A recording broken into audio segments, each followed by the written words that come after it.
Très bien, alors déjà merci à tous d'être venus et merci à Elie Schoenfeld de nous faire le plaisir d'être ici. Tu nous viens tout droit de Jérusalem et tu consacres une partie de ton court passage pour venir nous parler, alors je tenais encore à te remercier.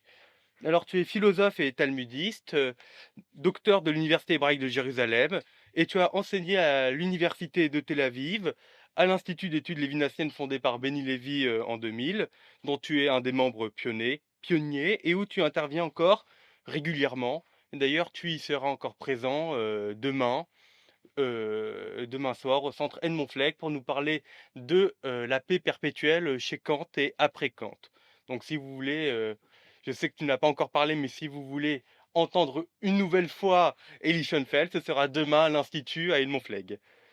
Donc tu es également secrétaire de rédaction des cahiers d'études lévinassiennes dirigés par Gilles qui est dans la salle. Ça, c'est de la préhistoire. Ah, ah, c'est plus le cas? Ah, dommage. Aujourd'hui, mais ça, là, par contre, c'est d'actualité. Tu es professeur de philosophie et de pensée juive au Shalem College à Jérusalem, ainsi qu'au Beth Midrash Shem Ve'ever que tu as fondé. Tout ça est encore d'actualité, Tout à par fait. contre. Parfait.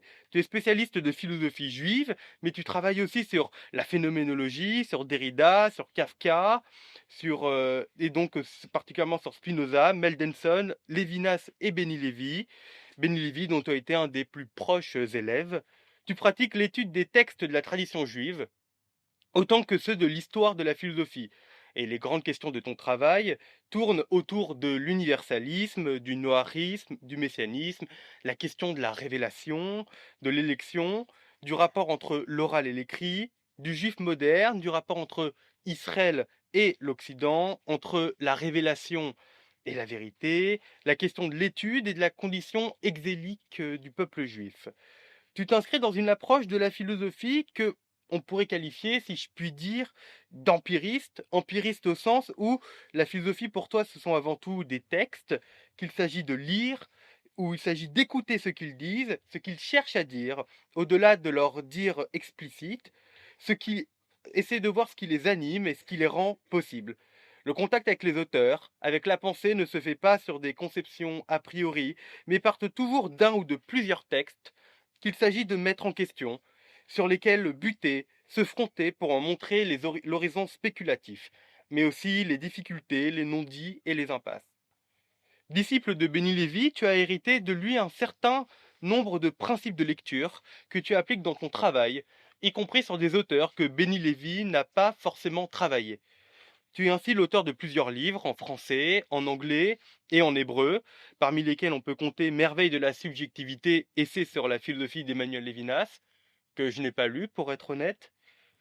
Mais par contre, j'ai lu un autre qui est l'Apologie de Mendelssohn, dans lequel tu reviens sur Spinoza et aussi sur le rapport entre la religion révélée, la question de la vérité et la place de la vérité de la révélation, la place de l'universalisme dans la révélation, le tout autour de questionnements autour de différents régimes de la vérité. De Mendelssohn, tu proposes une lecture originale qui entend montrer les différences fondamentales entre lui et Spinoza. Mendelssohn s'inscrit moins pour toi dans la tradition spinoziste et d'une philosophie des essences que dans celle de Socrate et de Platon qui pensent la philosophie comme souci de soi. Tu vois ainsi dans Mendelssohn la possibilité de remettre en question la toute-puissance de la raison, sans revenir simplement à la foi. La voix, c'est Benny Lévy qui te la donne, dans la distinction qu'il propose entre les vérités d'essence et les vérités d'existence. Mais Mendelssohn présente pour toi des limites. Il ne pense en effet l'universalisme que dans la raison et bute dès lors qu'il est question de l'élection. Il ne pense pas l'universalisme noarique de l'être pour le commandement et n'accorde pas ainsi jusqu'au bout le dire du Sinaï et le logos de l'existence. Ton dernier livre sur Kafka, la lettre restante, Kafka et le néant du judaïsme, dans lequel, on retrouve en- le miracle du judaïsme, où il s'agit de penser le miracle du judaïsme, où il reste quelque chose, y compris dans le néant. En quoi la facticité juive, concept qui se révélera très important chez Benny Lévy, est en jeu chez Kafka, et dans la relation qu'il entretient avec son père sur le plan de la transmission. Ce livre qui résonne, j'en suis sûr, avec ton propos d'aujourd'hui, en tant qu'il est question de ce que l'on appelle la question juive dedans. Entendu comme question qui est celle du juif moderne, comme question inventée par la modernité et le siècle des Lumières. L'enjeu de ce livre, et qui est aussi un des enjeux du séminaire de Béni Lévy, c'est de se demander ce que la thèse de Sartre sur la question juive peut tenir. Sartre nous dit que c'est l'antisémite qui fait le juif. Et si du néant du judaïsme que reçoit le juif moderne et qu'a reçu Kafka, il reste effectivement quelque chose, et s'il reste quelque chose, alors la thèse de Sartre est invalidée. Il est question dans ce livre du yiddish et de sa nature de langue d'exil. La langue des juifs dans l'exil est au cœur de tes questionnements en tant que ça, qu'il sera question de la traduction de la Torah en grec et de la Septante.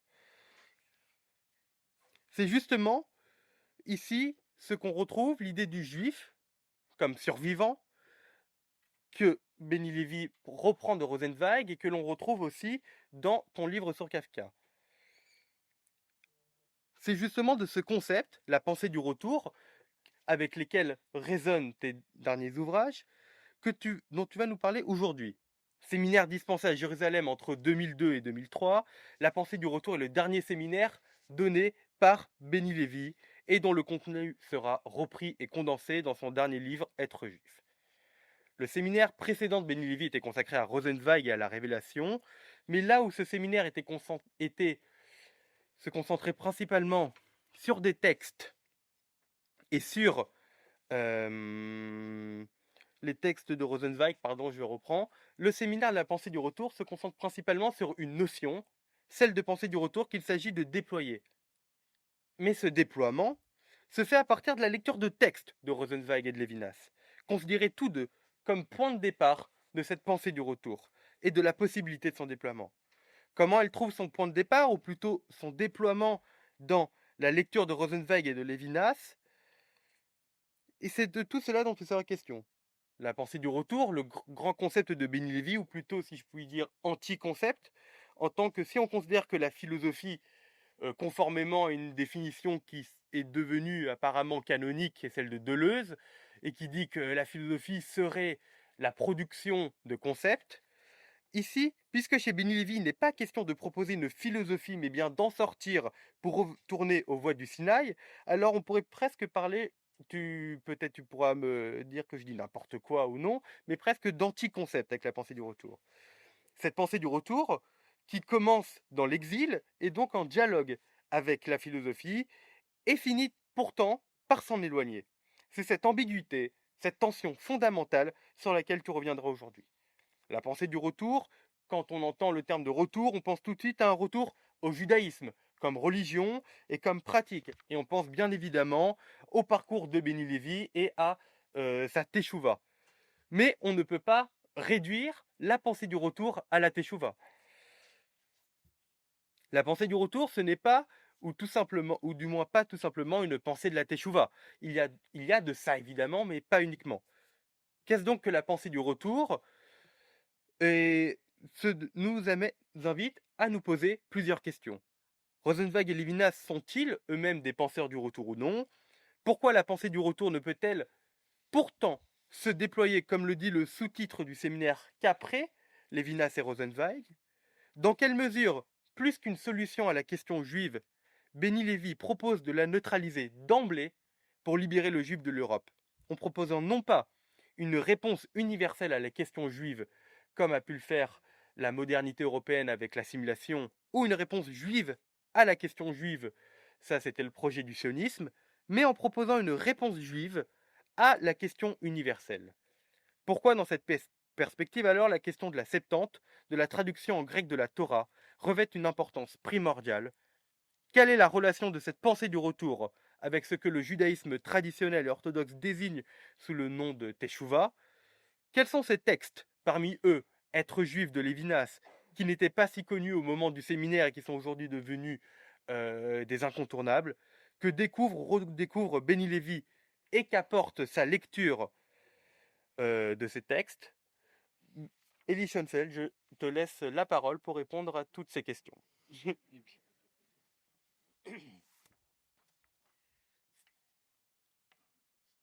Tu m'as dit que j'ai 1 heure.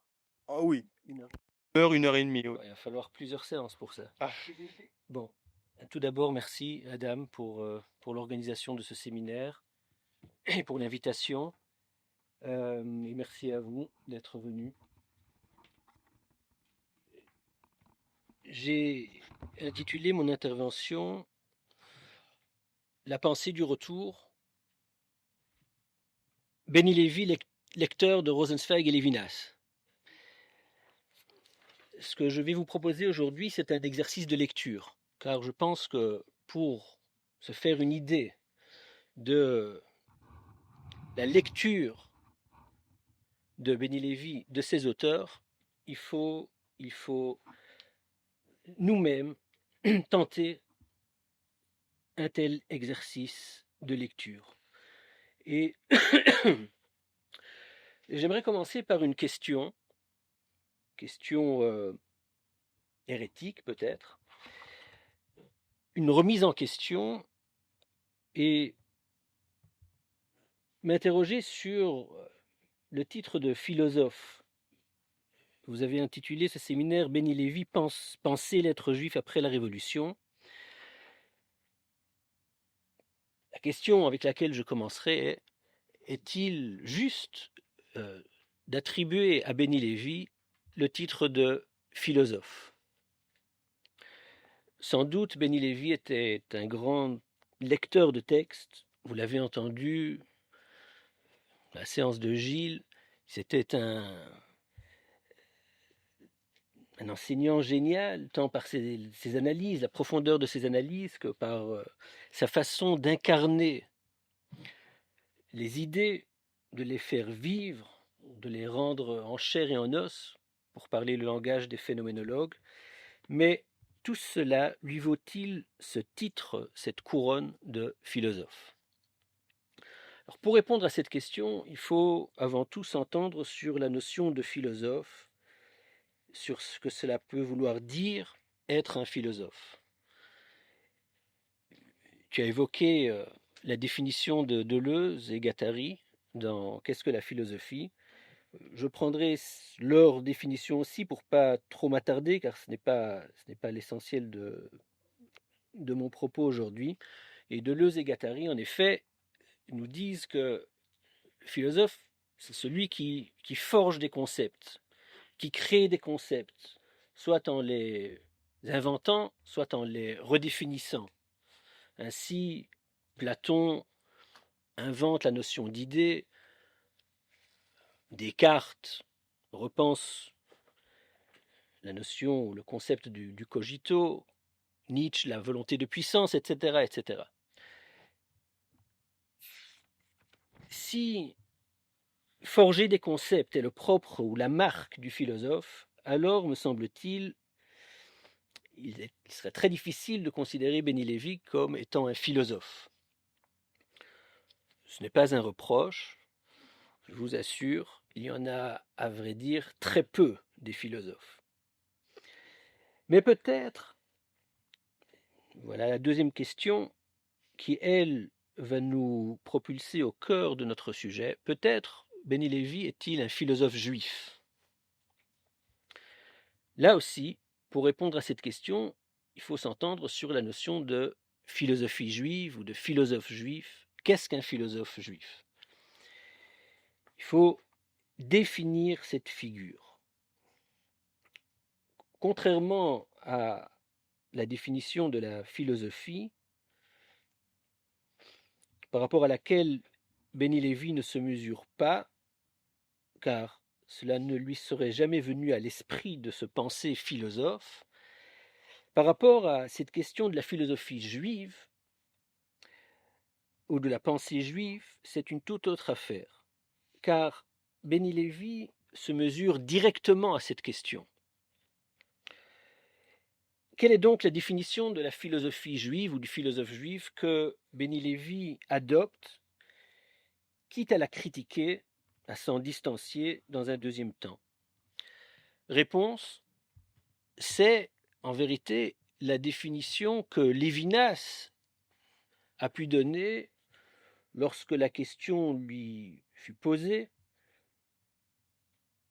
et qui est que la philosophie juive, c'est avant tout un acte de traduction. Alors, j'aimerais commencer par ce point, le développer un peu, et je pense qu'il nous permettra de faire un premier pas, serait-ce un pas en arrière, pour s'approcher de ce que Benny Lévy nomme la pensée du retour. Alors, je vous propose un premier extrait, c'est dans un texte de Lévinas qui s'intitule Assimilation et culture nouvelle, qui est apparu dans l'au-delà du verset. C'est un texte de 1980 qu'il a prononcé dans le palais du président de l'État à Jérusalem. Et voilà ce qu'il dit. Mais singularité que la longue histoire d'où nous sortons a laissé à l'état de sentiment et de foi. Donc il parle de la singularité juive. Elle demande son explicitation à la pensée. Elle ne peut pas fournir d'ores et déjà des règles d'éducation. Elle a encore besoin d'être traduite en ce grec que grâce à l'assimilation, nous avons appris en Occident. Nous avons la grande tâche d'énoncer en grec les principes que la Grèce ignorait. La singularité juive attend sa philosophie. C'est un classique de Lévinas, mais comme point de départ, il sera efficace de reprendre ces notions. Traduire le sensé biblique en grec. Vous saisissez la métaphore. Il s'agit d'un retour au texte, d'un retour au texte juif, à la Bible juive, au Talmud, pour le traduire en grec, c'est-à-dire pour en donner l'élucidation philosophique. Mais aussi informer l'Occident, lui transmettre ces principes que la Grèce ignorait. Donc il s'agit ici d'un double mouvement en vérité. Pour le juif, retour aux sources, moyennant un passage par la philosophie, pour que le sensé biblique reprenne sens, retrouve son sens oublié. Pour l'Occident, apprentissage d'un langage nouveau, découverte d'un nouvel horizon, celui du sensé biblique qu'il ignorait. On peut illustrer cette idée par la grande thèse phénoménologique de Lévinas.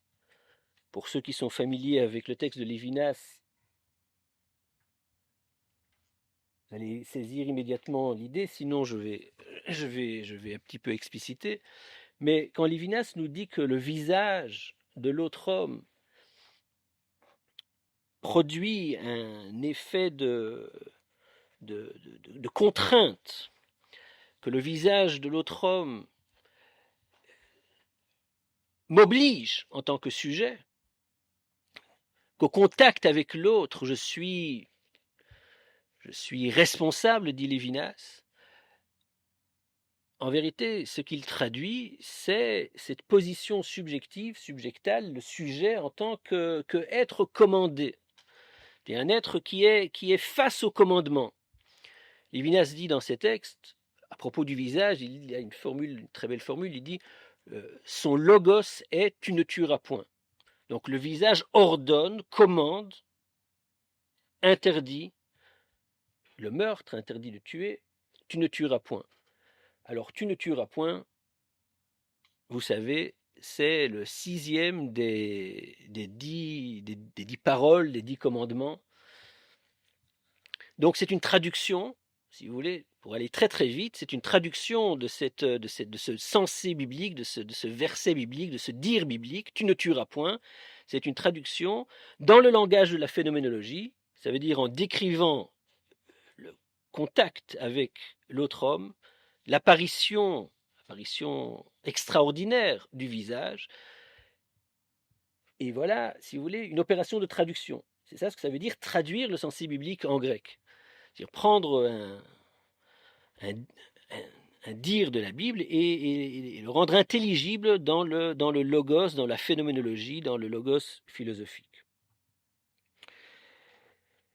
Donc, voilà la définition de Lévinas de la philosophie juive.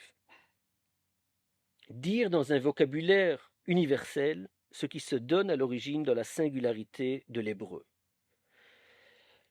Je vous propose un deuxième passage dans un texte qui s'intitule Le Pacte. C'est une lecture talmudique de Lévinas où il formule la chose ainsi.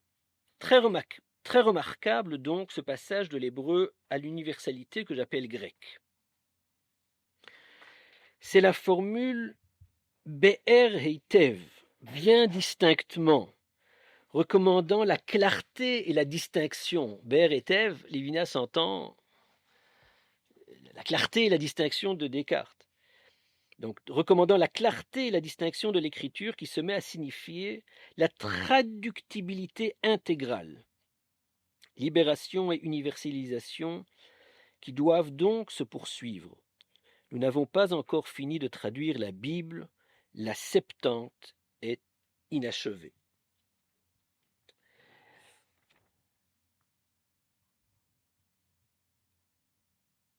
Voilà pour le contexte lévinassien. C'est la définition lévinassienne de la philosophie juive. Alors juste une remarque méthodologique. Il faut faire ce détour par Lévinas pour comprendre le mouvement de pensée de Béni Lévy. Car Béni Lévy est avant tout un lecteur. Lecteur de Philon, lecteur de Sartre, lecteur de Spinoza, lecteur de Rosenzweig et de Lévinas. Et c'est ce qui fait souvent la difficulté des textes de Béni Lévy, car il faut maîtriser le texte d'origine pour suivre sa démarche, pour suivre son mouvement de pensée.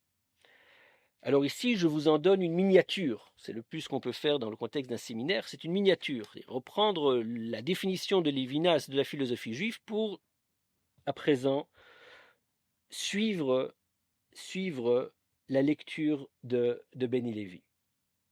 Car tout le débat, toute la controverse, ou comme on dit à Jérusalem, toute la marloquette entre Béni Lévy et Lévinas peut s'entendre autour de cette question. Faut-il achever la Septante? La Septante est inachevée, dit Lévinas. Béni Lévy pose la question, faut-il achever la Septante?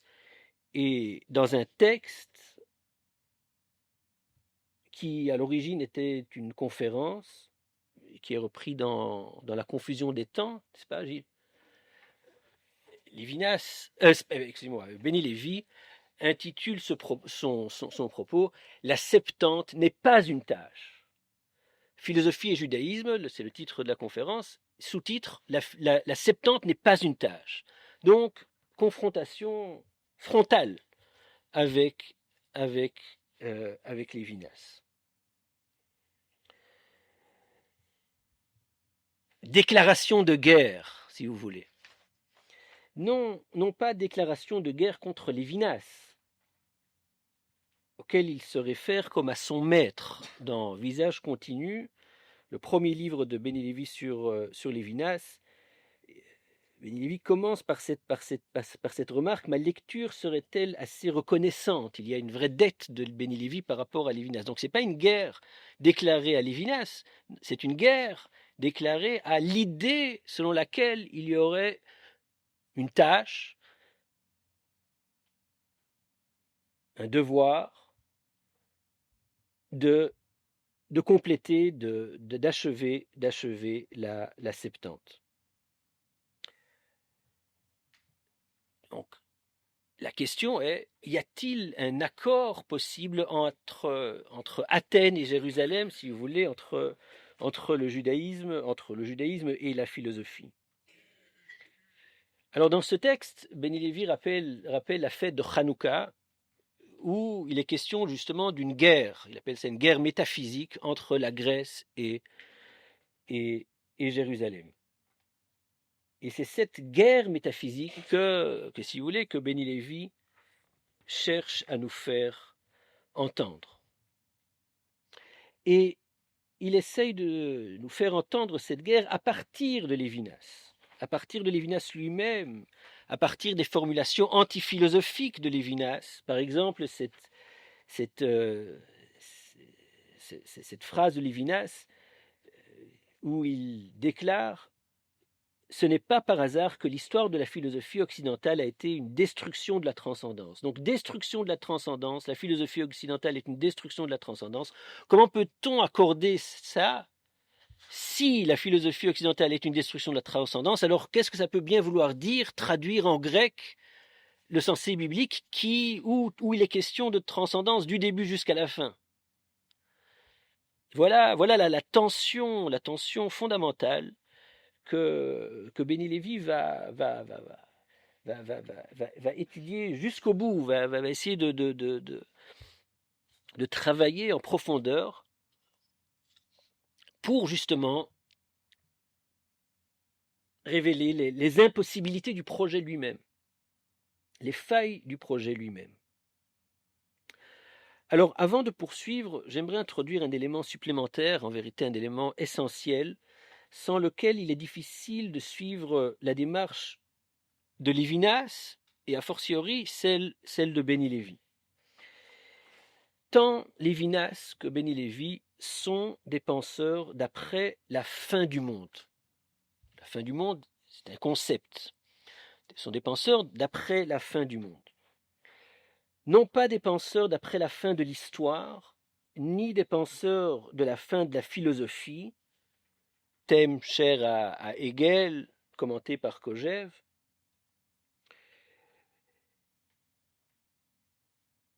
et que Rosenzweig, dans une de ses lettres, définit ainsi. Donc la fin de la philosophie, nous dit Rosenzweig, c'est l'époque où les philosophes sont devenus superflus, c'est-à-dire professeurs.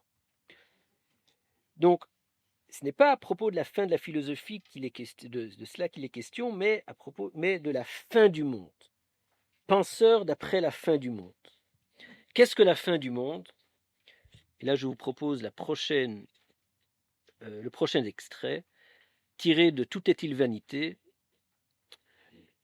texte de Lévinas de l'immédiate après-guerre.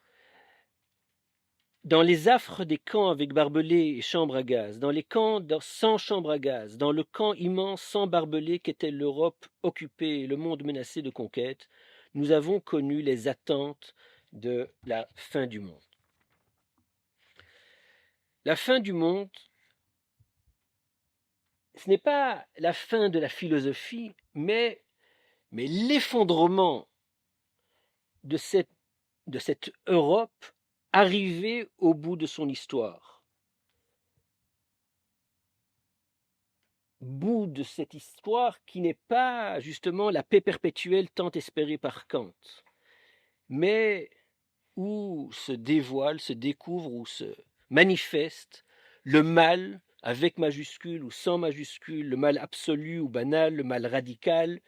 Et c'est une grande affaire, la question du mal. D'ailleurs, c'est la grande question que Béni Lévy traite dans Être juif.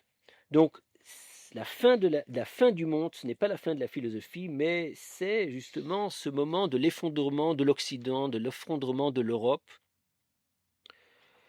qui se manifesta avec une horreur sans pareille au cœur du XXe siècle.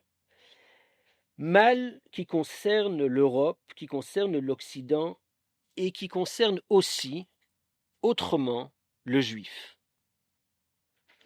Mal qui concerne donc doublement le juif occidental. En tant qu'il est juif, le juif occidental est la victime de ce mal qui s'est manifesté au cœur du XXe siècle. En tant qu'il est occidental, il fait partie de cette histoire qui, à son terme, a vu donc cet effondrement terrible dans les camps avec barbelés ou sans barbelés. Donc, fin du monde qui détermine le point de départ de notre souci de pensée, écrit Béni Lévy, c'est le prochain extrait, c'est de La pensée du retour. le point de départ fort, qui donnera la tonalité immédiate du souci de pensée, c'est que pour nous, juifs modernes, tout commence par la fin du monde. Intéressant de noter que donc la définition de ce nous, Béni Lévy ici se définit, se pense comme juif moderne. Ce n'est pas toujours le cas dans ces textes, mais ici en tout cas, il dit nous, juifs modernes. Pour nous, juifs modernes, moi inclus, tout commence par la fin du monde. Un des grands efforts de pensée de Béni Lévy était justement de déconstruire cette figure du juif moderne. Mais encore une fois, ici au moins, il se pense à partir de cette catégorie. Pour Lévinas, tout de suite je reviendrai à Béni Lévy, le constat de la fin du monde, qui n'est pas sans rapport avec la fin de la philosophie, avec son échec. La meilleure chose concernant la philosophie, écrit Lévinas dans un autre contexte, c'est qu'elle échoue. Le constat donc de la fin du monde est précisément ce qui nécessite, ce qui justifie ce retour au sensé biblique, cette traduction en grec de cette sagesse hébraïque que l'Occident ignore et qui pourrait lui fournir un nouveau départ, un nouveau fondement. Donc c'est, si vous voulez, c'est le grand programme de pensée de Lévinas, de formuler en grec une éthique comme philosophie première, une éthique comme prima philosophia.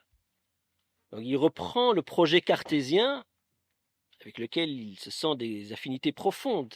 Il reprend le projet cartésien. Chez Descartes, il s'agit de refonder la science, de trouver un fondement à la science. Lévinas veut trouver un fondement refonder l'Occident à partir d'une pensée justement de l'éthique. Donc c'est tout le projet de pensée de Lévinas dont il est question ici et qui ne peut être compris qu'à partir de ce constat de la fin du monde. Lévinas dit dans un autre texte, dans Signature, à la fin de Difficile Liberté, toute mon existence n'aurait été que dans le pressentiment et dans le souvenir de l'horreur nazie. Donc cette fin du monde est ce qui dicte le programme de pensée de Lévinas. Soit dit en passant, cette idée de se tourner vers des sources pré-philosophiques ou non philosophiques pour refonder la philosophie ou pour refonder l'Occident après son échec n'est pas une idée originale de Lévinas.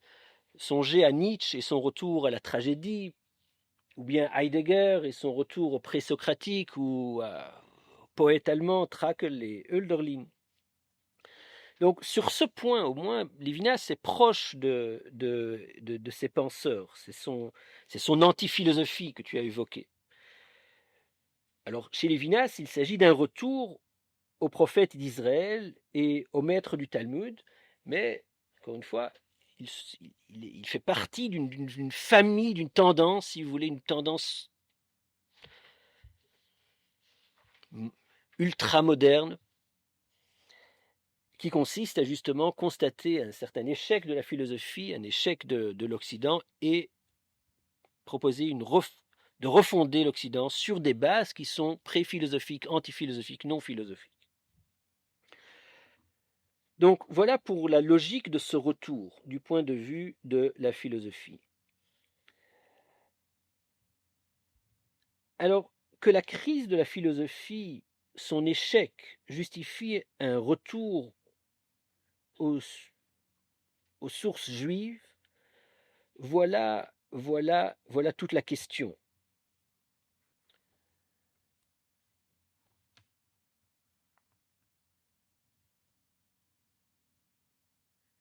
Que ce retour soit justifié philosophiquement, on l'entend. Mais du point de vue juif, et tout de suite je vais en dire un peu plus, d'un point de vue juif, qu'est-ce qui justifie le projet de traduction? Si vous voulez, c'est ça le point d'interrogation fondamental de Béni Lévy. Et il faut s'arrêter sur ce point car il me semble que c'est ça un des points les plus importants. Si vous voulez, c'est un bouleversement majeur de poser cette question. C'est peut-être du point de vue méthodologique, mais pas simplement du point de vue méthodologique. Le chidouche, on dit, le point d'originalité le plus fondamental de Béni Lévy. De poser une telle question, qu'une telle question puisse être posée, voilà ce qui est absolument original. Alors, encore une fois, j'aimerais m'y arrêter un petit peu, car il est question de la justification. Qu'est-ce qui justifie donc le retour au sensé biblique? Du point de vue philosophique, ou pour les philosophes, il faut produire des arguments. L'argumentation logique est ce qui justifie en philosophie. Qu'est-ce qui justifie? Quel est le point de justification du point de vue de la chokhma d'Israël, de la pensée juive, mais pensée non pas en termes de traduction, mais dans sa tonalité originale. Pour la science juive, pour la chokhma, pour les maîtres d'Israël, ce qui justifie, c'est le verset. Ce qui justifie, c'est la possibilité de trouver dans le texte un point d'ancrage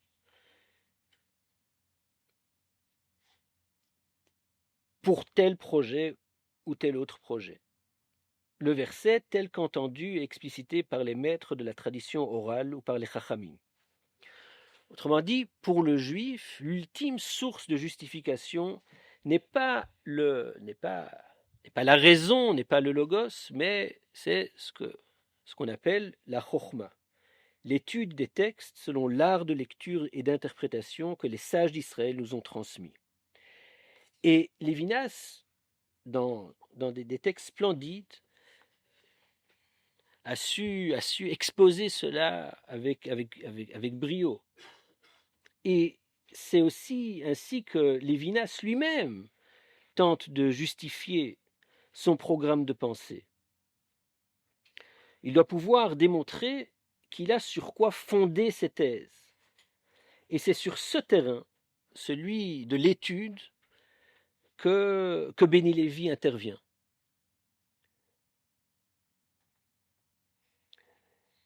Car il y a un savoir juif, il y a une science juive, dont la maîtrise demande un long apprentissage, une discipline de fer, et d'autres conditions encore, connaissance des sources, apprentissage auprès d'un maître, etc., etc.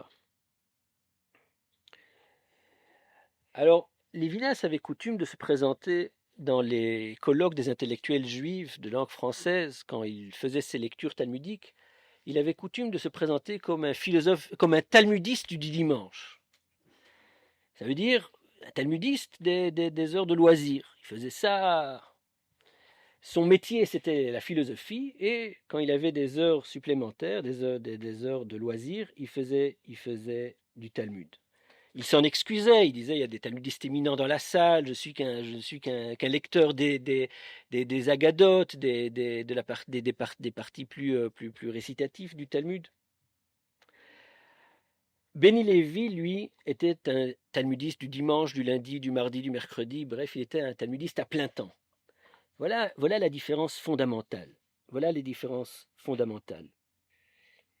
Ce qu'il a fait durant les 20 dernières années de sa courte vie, c'était étudier, étudier et étudier. Alors, oui, il réclame de Lévinas autant de rigueur, autant de discipline, autant de sérieux pour les textes de la science d'Israël, pour les textes de la Gemara, du Talmud, que pour la philosophie. Il réclame la même rigueur pour les textes de Rabbi Akiva que pour les textes de Husserl.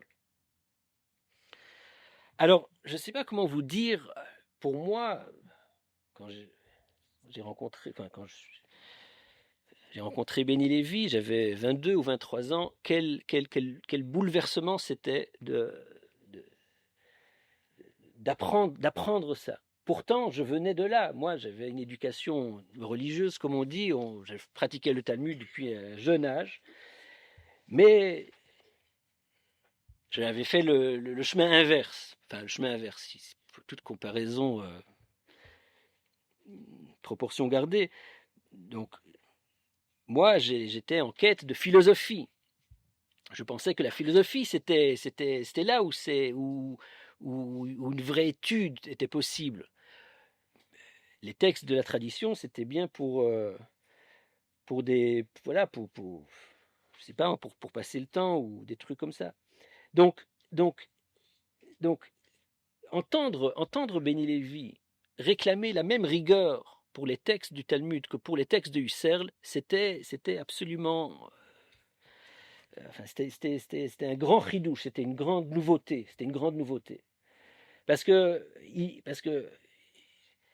les penseurs juifs, les philosophes juifs, de Mendelssohn à Lévinas, quand ils citaient les sources juives, ils le faisaient avec très peu de scrupules.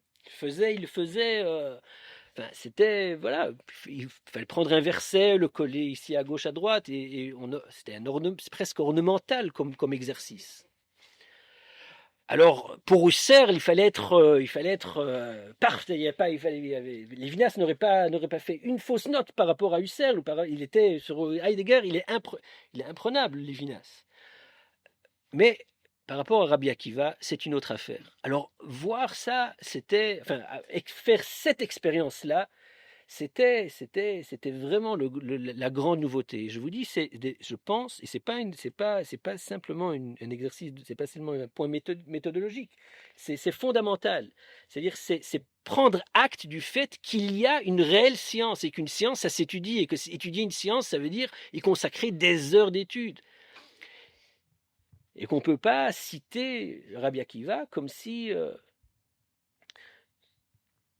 c'était, voilà, simplement des textes qui allaient de soi.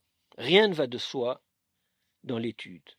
Il y a un art de la lecture, un art du commentaire, un art de la dracha, de l'homélie, qui ne s'enseigne pas dans les facs de philosophie, ni d'ailleurs dans les départements de pensée juive. C'est à la yeshiva que ça s'apprend au Beth Midrash.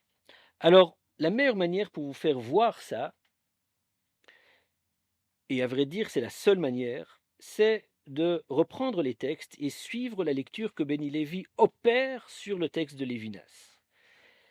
C'est ça le cœur de mon propos aujourd'hui. Donc je vous propose un texte de Lévinas. C'est dans une lecture talmudique, encore une fois, c'est une lecture talmudique du traité Megillah, où il est précisément question de la traduction de l'écriture et où il est question plus précisément de la Septante. Alors, c'est un texte un peu plus long, mais lisons-le, vous verrez, c'est important pour voir comment cette confrontation a lieu. Qu'est-ce que ça peut bien vouloir dire reprendre Lévinas, pas le reprendre, mais le confronter par rapport à la Chokhma d'Israël. Alors, voilà ce que Lévinas écrit, voilà son commentaire. Quel est ce rapport exceptionnel entre la sagesse biblique et le grec? Donc il y a une opinion, c'est le prochain extrait, c'est un extrait donc justement de la Gemara, et il y a une opinion de Rabbi Eliezer, je pense, de Rabbi Shimon ben Gamliel, selon laquelle il est autorisé de traduire la Torah en grec. Ça veut dire quoi? Il est autorisé de traduire la Torah en grec, c'est-à-dire que la Torah traduite en grec préserve les vertus, si vous voulez, de l'original. Alors la Gemara a une manière très singulière de le dire, il s'est dit en termes de pureté et d'impureté que les textes rendent les mains impures. Je vous épargne le détail de technique, si vous voulez, de l'étude. Ce qui nous importe, c'est l'histoire, le récit, si vous voulez. Donc, quel est ce rapport exceptionnel entre la sagesse biblique et le grec? Rav Yehuda dit, même quand nos maîtres ont autorisé le grec, ils ne l'ont autorisé que pour traduire le Pentateuque. Et cela à cause de l'événement référé au roi Ptolémée. Car nous avons une braïta, histoire arrivée avec le roi Ptolémée, qui a réuni 72 anciens et les a fait entrer dans 72 petites maisons, et ne leur a pas dit pourquoi il les y fait entrer. Visitant alors chacun en particulier, il leur dit, écrivez-moi en grec la Torah de Moïse, votre maître. Kitvuli Torat Moshe Raprem. Un peu d'hébreu, pourquoi pas. Le Seigneur a inspiré chacun, et ils se trouvèrent dans la même pensée et ont écrit pour lui. Donc, c'est ça le récit de la Septante selon les maîtres du Talmud.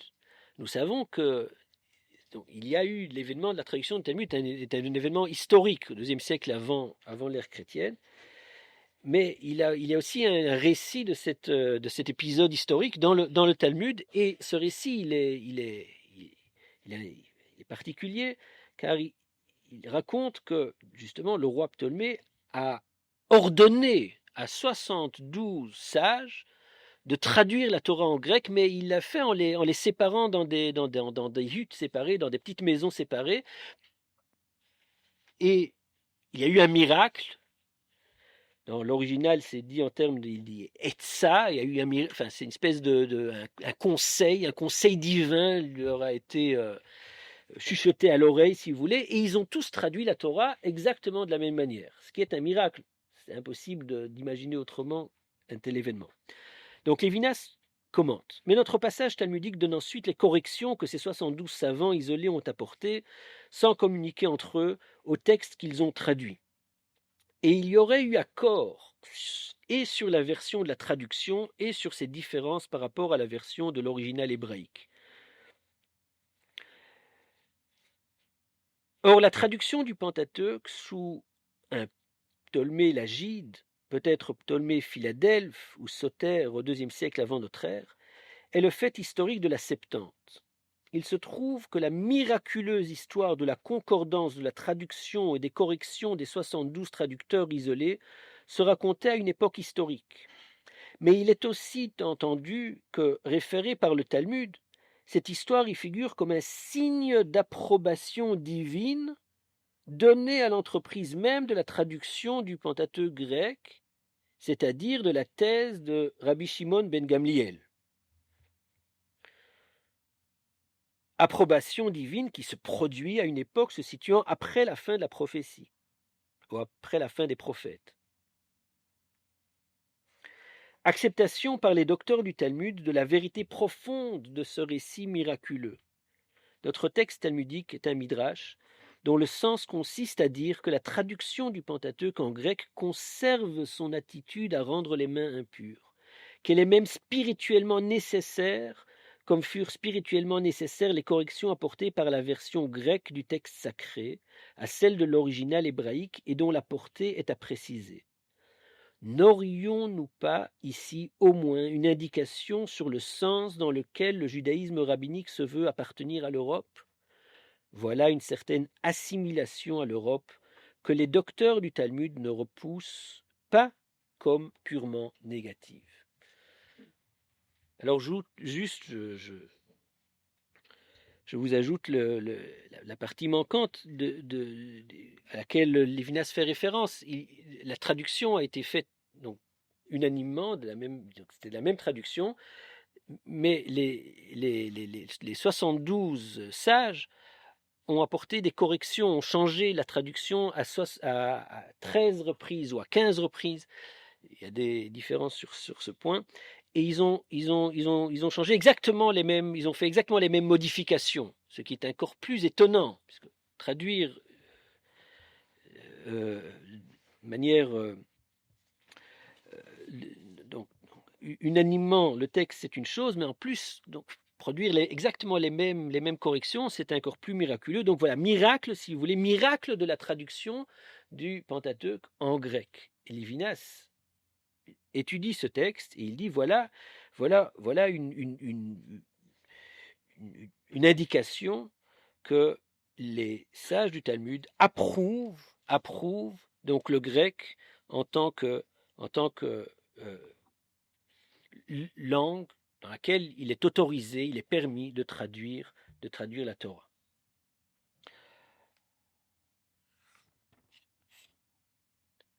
Alors, je vous passe la question du passage du récit à la métaphore. Ça, c'est une autre question. Ça veut dire, même si le récit talmudique nous raconte l'histoire d'une traduction miraculeuse, la manière dont Lévinas le lit, donc cette manière métaphorique de lire la traduction, que traduire en grec, ça veut dire donc produire des concepts philosophiques qui permettraient d'entendre le sensé biblique, c'est encore un autre pas que le texte du Talmud ne fait certainement pas, mais bon, je vous laisse ce point. Béni Lévy, d'ailleurs, il consacre tout un séminaire, dont je vais citer un passage tout de suite, qui s'appelle Lévinas et le grec.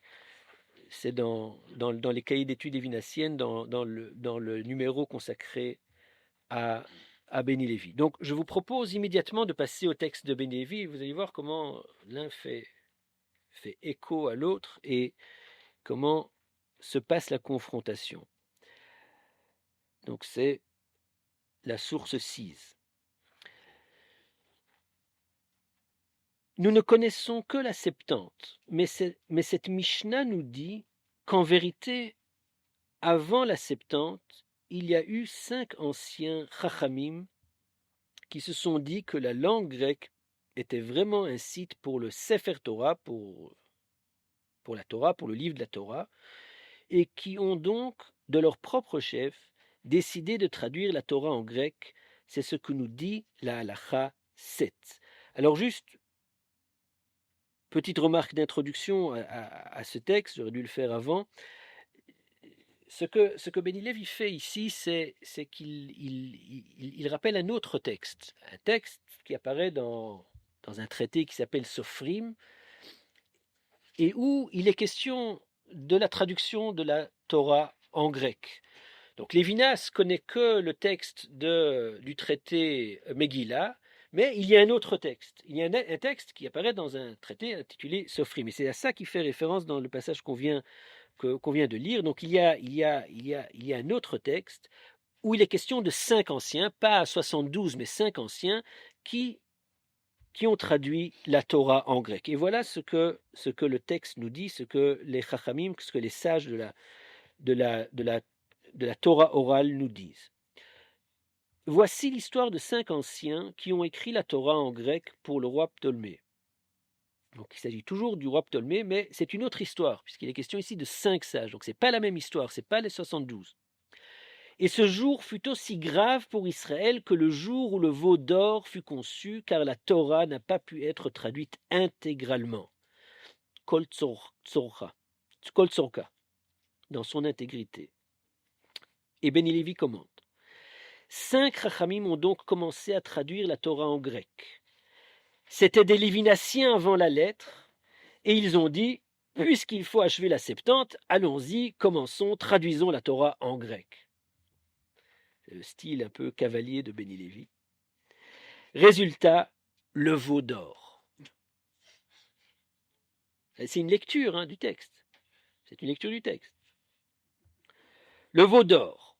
Pendant 40 jours, nous étions du niveau des anges. Là, il revient donc à l'événement de la donation de la Torah. Juste avant le veau d'or. Pendant 40 jours, nous étions du niveau des anges. Nous étions ce pourquoi la création a été faite. Et puis, à un moment, on s'est dit, tout cela, c'est bien joli, mais nous voulons du concret. Un intermédiaire, un chef politique, quelqu'un qui soit à la tête, n'importe qui, peu importe, un veau. L'important est qu'à cette place en hauteur, il y ait un chef. toute la méditation politique de Béni Lévy est dans cette phrase. Je pense que Gilles vous a parlé du meurtre du pasteur. Donc, il faut un chef, le veau d'or, un intermédiaire. D'après cette Mishnah, la traduction de la Torah en grec est de cet ordre. Donc, pas miracle, mais veau d'or. Pourquoi? Non pas pour des problèmes de sémantique ou de lexique, mais parce que la Torah n'a pas pu être traduite dans son intégrité. Et il continue, Béni Lévy. Une traduction de la Torah est une contradiction dans les termes. Un autre enseignement dans la suite de cette même halakha 7 de la Mishnah Sofrim présente la chose comme Chosher, obscurité.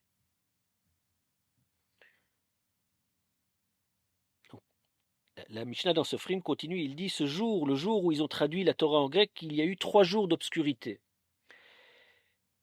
De là, le Midrash nous apprend que dans le 2e verset de la Genèse, or la terre n'était que tohu, bohu, et des ténèbres, Chosher, l'obscurité, couvraient la face de l'abîme, Chosher al pnei tehom. Tohu renvoie au premier empire, Bavel. Bohu au 2e empire, les Mèdes ou les Perses. Et Chosher, l'obscurité, au 3e empire, la Grèce, Yavan. Yavan, dans la langue des sages, des Chachamim, ce n'est pas l'éclat merveilleux de l'esprit non prévenu. Ce n'est pas les lumières. Yavan, la Grèce, ce n'est pas les lumières. C'est l'obscurité qui obscurcit les yeux d'Israël. C'est d'ailleurs l'une des raisons pour lesquelles le dit Tevet est un jour de jeûne.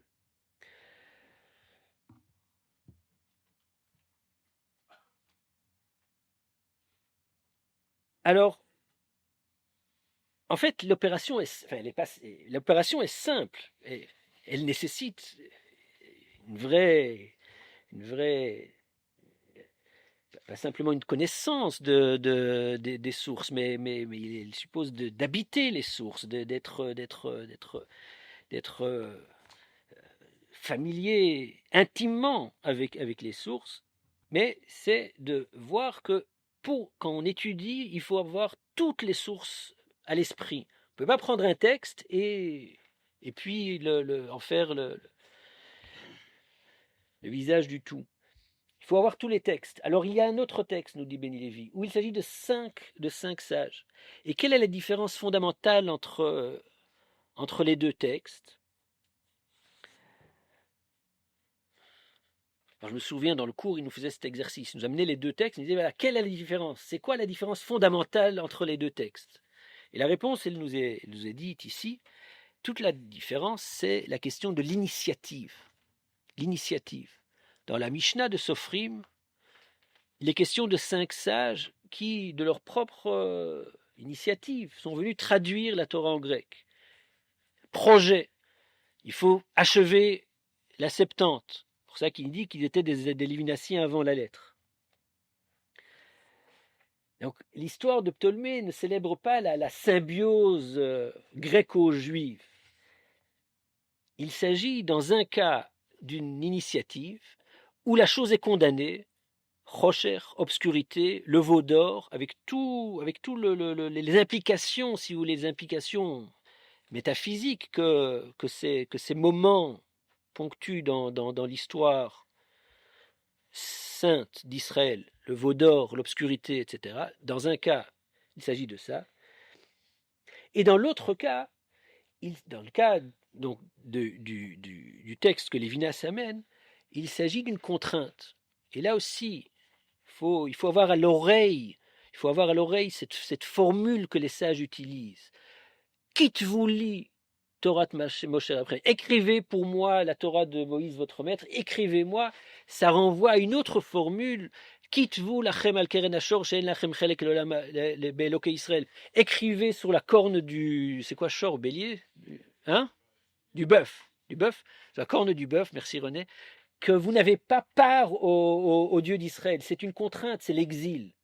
Donc, en vérité, cette histoire, qui est une histoire miraculeuse, n'est pas une célébration, ce n'est pas une confirmation du fait qu'on pourrait traduire la Torah en grec, mais c'est c'est Israël en exil. Car si les 72 n'avaient pas traduit unanimement la Torah, Ptolémée je sais pas, ils les auraient obligés je sais pas moi, d'abandonner leur Torah, puisque si ça ne se traduit pas unanimement, ça veut dire, ça peut vouloir dire tout et n'importe quoi, et donc ça n'existe pas, et donc c'est sous la contrainte, c'est un moment d'exil.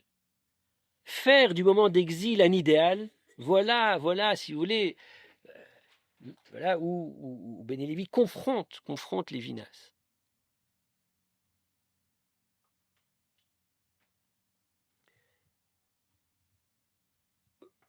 Voilà, je pense, l'une des plus grandes, l'une des plus grandes originalités de la pensée du retour.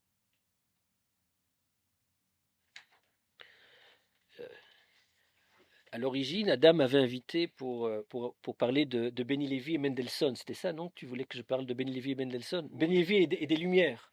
oui, oui. Oui. Alors, je t'avais dit que j'avais rien à dire sur Benny Lévy et Mendelssohn. Mais, mais ici, j'aimerais, pour quand même payer un tout petit peu ma dette par rapport à ça, euh, c'est c'est un petit peu cette méthode que j'ai essayé donc de mettre en pratique dans, dans, dans mon travail sur Mendelssohn. Dans une première partie, voilà, relire Mendelssohn avec des catégories, disons, plus existentielles.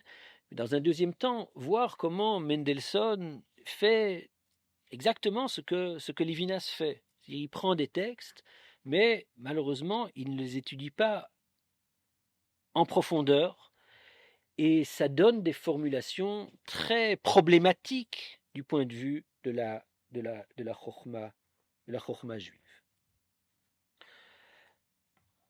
Alors, j'en viens à présent à la deuxième partie qui sera bien plus brève de mon intervention aujourd'hui, car sur ce fond, et il faut faire un travail, donc ça c'est le travail indispensable pour énoncer des propositions sur la pensée du retour. Donc j'aimerais formuler quelques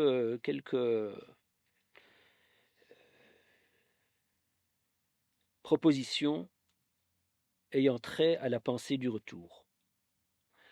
Et je commencerai par 3 citations que vous n'avez pas dans vos feuilles, où Benny Lévy donc fait fait la distinction entre philosophie juive et pensée du retour. Je vous rappelle, la question d'origine était: Benny Lévy est-il un philosophe juif? Alors, première citation, et les choses sont explicites. Ben Lévy écrit, c'est dans Être juif: la pensée du retour commence par la fin. Quand le monde finit, la pensée du retour avec le juif commence, pas la pensée juive. Deuxième citation, c'est là je regrette de ne pas vous l'avoir mis dans les feuilles. Tu avais déjà imprimé les textes. Oui, je sais, tu avais déjà imprimé les textes. La pensée du retour est allergique à toute conversion philosophique. Retenez cette formule, je vais y revenir. La pensée du retour est allergique à toute conversion philosophique. Elle est accès à la science,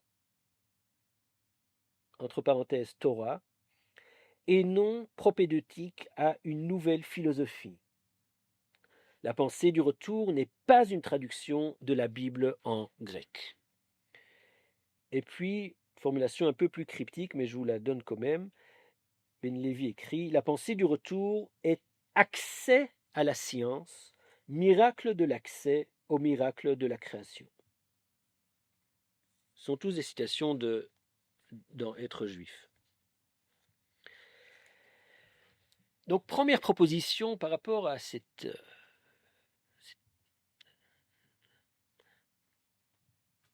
titre de la pensée du retour, cette catégorie, cette caractérisation. La pensée du retour, c'est avant tout une pensée du retour à l'étude. c'est avant tout une pensée du retour à, à ce qu'il appelle la science. La science, entre parenthèses, la Torah. La pensée du retour n'est pas un retour à la foi, n'est pas un retour à la croyance. Alors, vous avez un extrait dans les pages, l'extrait numéro 7, voilà ce qu'il écrit. Là, c'est dans la pensée du retour, c'est une réplique avec un des participants du séminaire. Et Béni Lévy remarque, vous savez ce que Sartre disait en citant Merleau-Ponty. Croire, c'est toujours croire qu'on croit.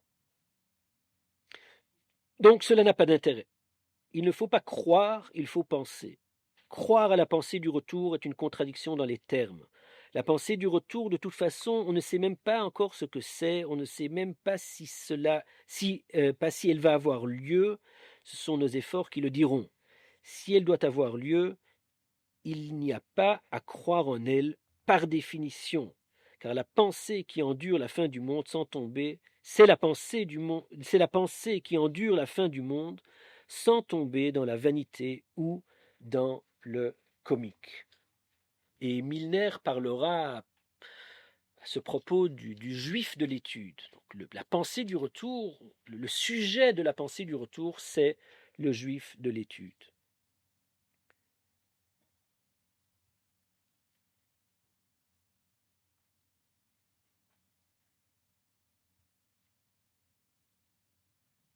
Alors, il faut dire quelques mots sur le rapport entre la pensée du retour et l'être juif, notion de Lévinas que Béni Lévy a repris et il a intitulé son dernier livre ainsi. Donc, quel est le rapport entre le retour à l'étude et l'être juif? Et c'est là que j'aimerais dire un petit mot sur cette notion de conversion philosophique et sur fond de ce qu'on vient de faire, ça ne sera pas difficile à saisir, du moins intuitivement. Béni Lévy dit, la pensée du retour est allergique à toute conversion philosophique. Conversion philosophique, c'est en vérité le terme que Béni Lévy utilise pour résumer cet idéal de traduction en grec. Traduire en grec, c'est opérer des conversions philosophiques. Convertir, c'est universaliser. Une notion philosophique, par définition, est universelle. Et l'acte de traduction, en tant que conversion philosophique, est un acte d'universalisation. Alors, dans le passage qu'on a lu avant, à propos du traité Sophrim, Béni Lévy remarque donc, que le reproche est que la Torah n'a pas pu être traduite intégralement. Et c'est cela le cœur du problème. Le cœur du problème. Que tout ne s'universalise pas. Que tout ne s'universalise pas. Il y a, et là on touche, si vous voulez, au versant positif de la pensée du retour, il y a de l'intraduisible. Il y a de l'inuniversalisable. Il y a ce qui résiste à toute conversion. C'est ce que Béni Lévy appelle la facticité juive. La facticité juive. La pensée du retour est une pensée du retour à la facticité juive. Et en tant que telle, c'est une pensée de la différence radicale.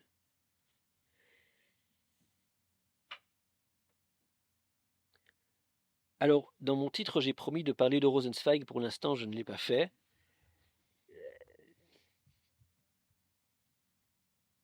Il te reste un peu de temps. Il me reste un peu de temps. Bon, tu sais, quand on donne un titre, on ne sait pas ce qu'il y aura à la fin. Alors. Mais donc je ferai ce dernier pas avec Rosenzweig, même si on pourrait faire le même exercice. On pourrait faire le même exercice avec Rosenzweig, dans son séminaire sur Rosenzweig, Benny Lévy offre une lecture de l'Étoile de la Rédemption où il est question précisément des mêmes problématiques, des problématiques donc de la possibilité justement de produire des thèses philosophiques à partir des sources juives, de la conversion philosophique, du complexe pagano-chrétien et d'autres thèmes encore, mais ça demanderait une séance à part entière. Donc, je ferai un petit pas avec Rosenzweig pour dire ce que cela veut dire le retour à la facticité juive. Car le terme même de la pensée du retour est un terme, le concept de pensée du retour est un concept que Benny Lévy trouve chez Lévinas dans un de ses textes sur Rosenzweig. Donc c'est inspiré d'un texte de Lévinas. Vous ne l'avez pas, c'est dans Être juif à la page 25. Il cite, Lévinas et voilà ce qu'il écrit. La biographie de Rosenzweig est significative par ce retournement et ce retour. Ce qui marque la pensée juive contemporaine par-delà Rosenzweig, c'est ce frisson particulier du retour. Frisson du retour. Alors juste pour, encore une fois, vous donner le contexte pour ceux qui ne sont pas familiers de ces textes, Rosenzweig en 1913 est à un pas de se convertir au christianisme et au dernier moment, après avoir été au jour de Kippour après un passage au jour de Kippour dans une synagogue délaissée de Berlin, donc il retourne sur sa décision, il regrette sa décision et il décide de rester juif. Alors là, vous avez le passage de Rosenzweig, c'est la source 8.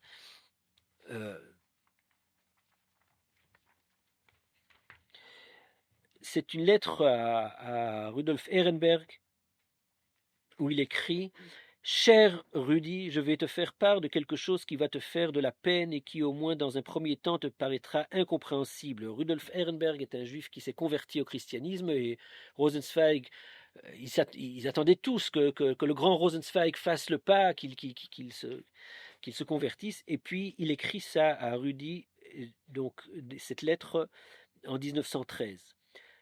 Ça te paraîtra incompréhensible. Je suis amené au terme d'une réflexion longue et selon moi approfondie à revenir sur ma décision. Celle-ci ne me semble plus indispensable et, de ce fait, dans mon cas, elle n'est plus possible, je reste donc juif. Lévinas lit ce passage et il dit « frisson du retour ». Benny Lévy reprend l'expression et il forge ce terme de pensée du retour. Si vous voulez, la pensée du retour, avant tout, c'est une pensée de ce frisson du retour dont Rosenzweig nous donne presque l'algorithme, si vous voulez. Ce n'est plus nécessaire, donc ce n'est plus possible, je reste juif.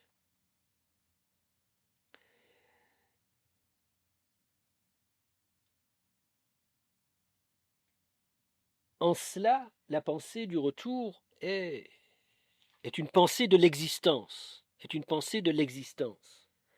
Retour au fait juif, à la facticité juive. Benny Lévy écrit dans Être juif, la pensée du retour puise une première force dans la pensée de l'existence. D'où l'importance de Sartre, au-delà de la biographie, pour Benny Lévy. Et la distinction essentielle, tu l'as rappelé dans ton introduction, la distinction essentielle que Benny Lévy a thématisée dans ses textes, c'est la distinction entre ce qu'il appelle une vérité d'existence et une vérité d'essence. La philosophie traditionnelle, la philosophie classique opère selon des critères d'essence. Et la contrainte, elle est celle du logos. C'est la contrainte donc des essences. Mais il y a une contrainte qui est celle de l'existence. L'existence contraint. Être attentif à ces moments où il n'y a plus le choix, être attentif à ces moments dans l'existence où il n'y a plus où il n'y a pas le choix, où il n'y a pas le choix, où l'on se trouve dans une impasse existentielle, dans une impossibilité existentielle.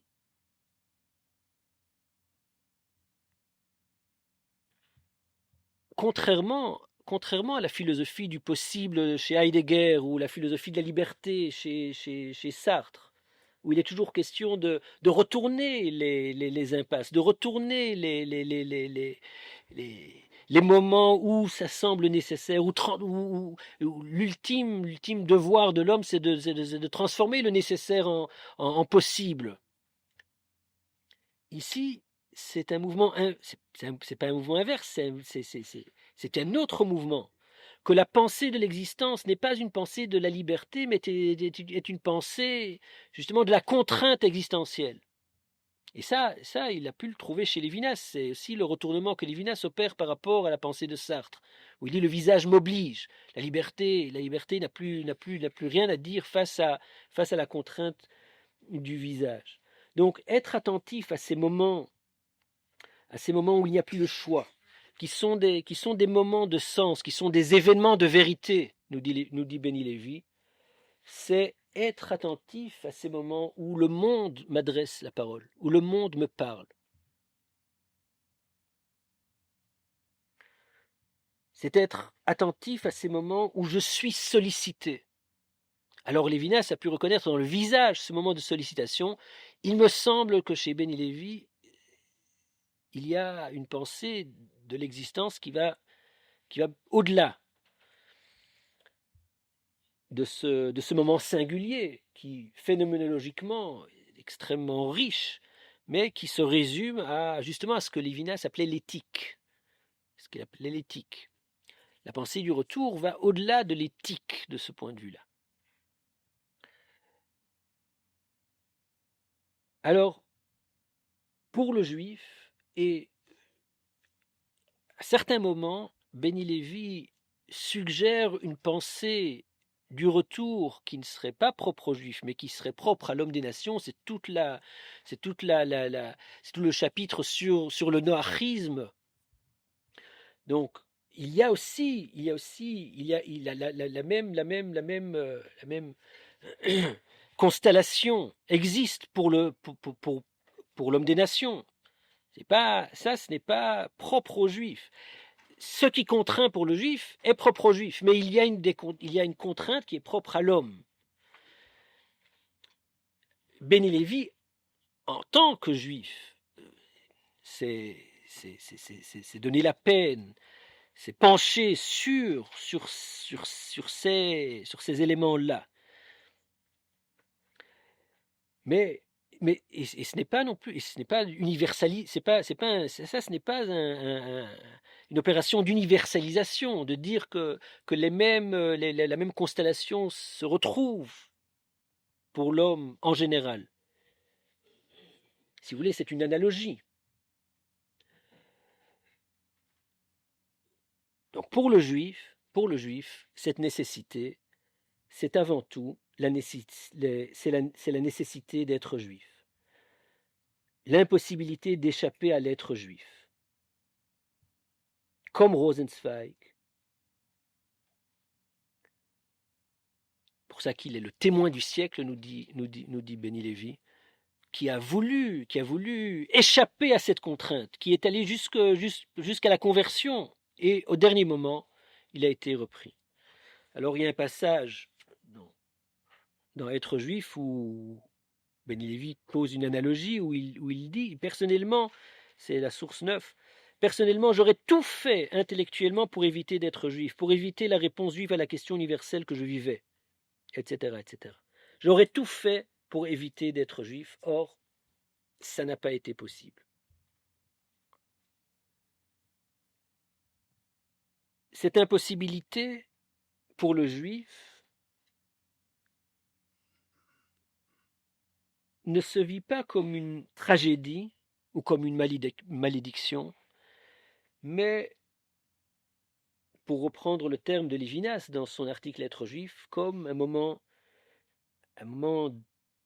d'exultation, comme un rapport positif au révélant.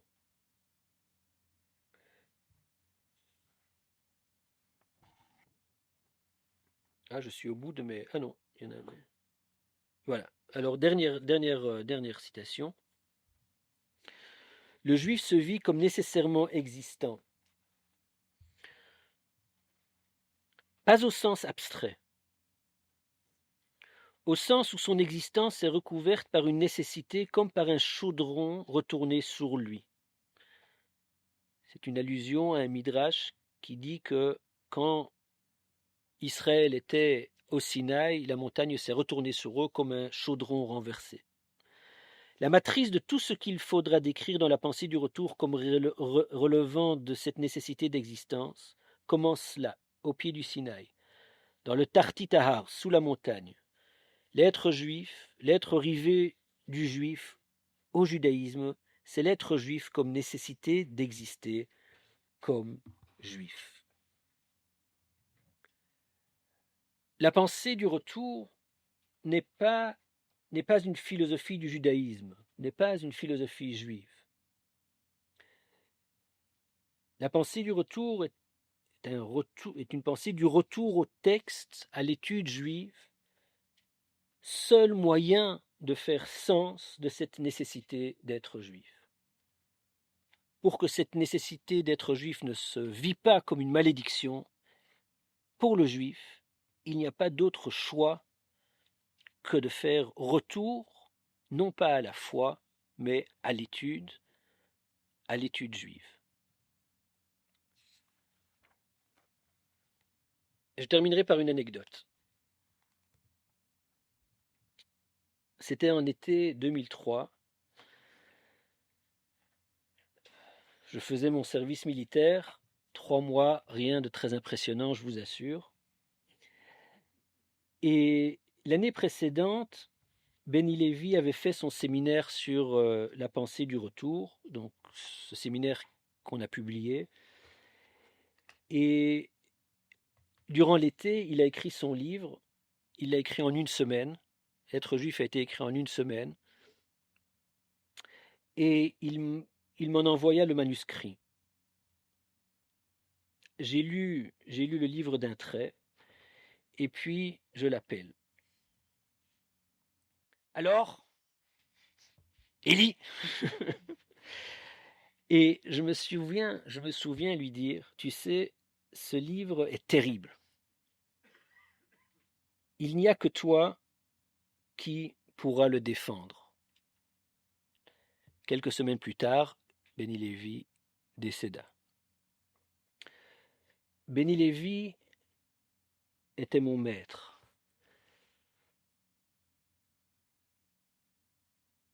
Il m'incombait donc, voilà la nécessité d'existence où je me trouve, celle du Talmide, celle de l'élève, d'essayer de vous faire entendre quelque chose de la pensée du retour. Merci.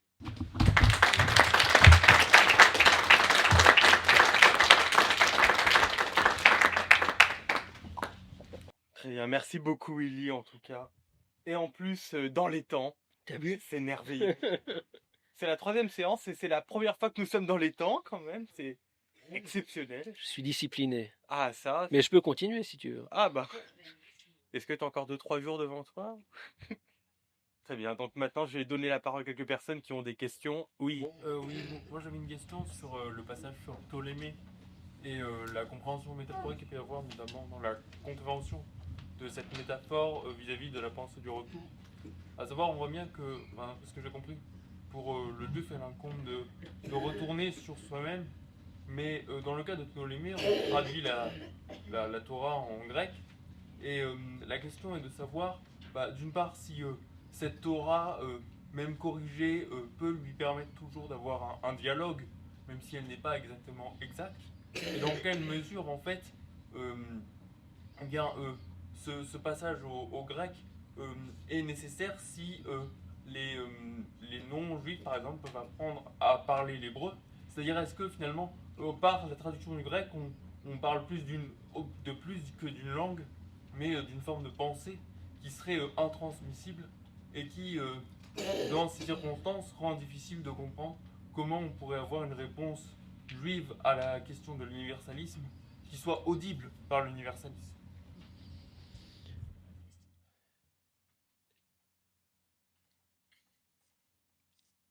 Si la question est à savoir la valeur d'une traduction en grec de la Torah, il y a l'événement historique de la Septante, et sans doute ça ne s'est pas passé comme les Chachamim l'ont traduit. Et ça, c'est ça le génie des Talmudistes, c'est-à-dire il existe une traduction, d'ailleurs elle existe, on peut la consulter, où vous ne trouverez pas les corrections. Ça m'a rendu fou quand je l'ai Hein découvert. Comment? Ça m'a rendu fou quand je l'ai découvert, ça. Quoi, que c'était Que, pas. que ce que disaient les Chachamim ne se trouvait pas dans le Non, texte que nous non, intéressait pas. non, mais ça, c'est ça le génie des Chachamim. Ils n'ont aucun égard à ce qui s'est passé historiquement. Donc, il y a une traduction sous Ptolémée qui a Surtout que produit. ça concerne le premier vers de Bereshit. Ouais, C'est-à-dire, dès le début, on se dit, non, ouais, ça marche pas. C'est même pas que c'est au milieu, c'est au tout début. ouais, ouais. Donc, La première correction. premier mot, c'est pas ça. Oui. Au lieu de Bereshit bara Elohim, donc au commencement, Dieu créa, etc., ils inversent l'ordre des mots. Et bon, pour des raisons qui sont détaillées dans le Talmud. Donc, si ta question c'est à savoir la valeur d'une traduction en grec de la Torah, sans doute que historiquement c'était ça l'idée, de produire une traduction de ce texte fondamental. Enfin, plutôt au sens métaphorique. Bah, Et dans la question que pose, qui est finalement si on voit bien qu'il y a une réponse qui peut être donnée à la question de l'universalisme, est-ce qu'elle peut être audible? Est-ce qu'elle peut être traduite? Est-ce que l'universalisme peut apprendre à parler l'hébreu? Ou est-ce que... Alors, encore une fois, si la question elle est par rapport au Chachamim, alors bon, à étudier ces textes, tu as deux indications. D'abord, il y a les corrections. Ça veut dire que tout ne peut pas se traduire. Il faut trafiquer le texte pour qu'il puisse être entendu en grec. Et il faudrait faire une étude de ces modifications pour voir exactement où est le point d'intraductibilité du grec à l'hébreu. Et puis dans le texte de Sofrim, où il dit c'était l'obscurité parce que la Torah n'a pas pu être traduite intégralement. Donc simple réponse à ta question, c'est malheureusement non. Malheureusement, c'est-à-dire bon, à quoi ça amène? Quelles sont les implications de cette... excusez-moi le mot, il y a un fantasme. Il y a un fantasme de la traduction intégrale du texte biblique en grec. Mais c'est justement contre ce fantasme que Lévinas incarne que Béni Lévy s'oppose. C'est à ce fantasme qu'il s'oppose. Parce que c'est la symbiose judéo-grecque, c'est la symbiose judéo-allemande, c'est l'Occident, c'est ça le moderne. C'est ça le juif moderne. C'est le projet justement d'accorder l'Europe et les juifs, d'accorder. Or, il y a des points de désaccord. Et qui ont des implications des deux côtés, pour le juif et pour l'homme de l'Occident. Donc, et il me semble que c'est ça, si vous voulez, le côté indigeste du texte de Béni Lévy. Indigeste, c'est-à-dire difficile à digérer, qui fait des maux de ventre. Que c'est une vraie pensée, c'est une pensée de la différence, disons radicale. Il y a en cela, il est plus rosenzweigien que Lévinas, puisque chez Rosenzweig, alors quand même, on va parler de Rosenzweig. Chez Rosenzweig, il y a cette idée, c'est intéressant, il y a cette idée qu'il y a deux voies qui mènent à la vérité, il appelle ça la vérité, c'est la voie chrétienne et la vie juive. Troisième partie de l'Étoile de la Rédemption, ceux qui connaissent, il y a le christianisme et le judaïsme sont deux positions existentielles pareillement valables par rapport à la vérité.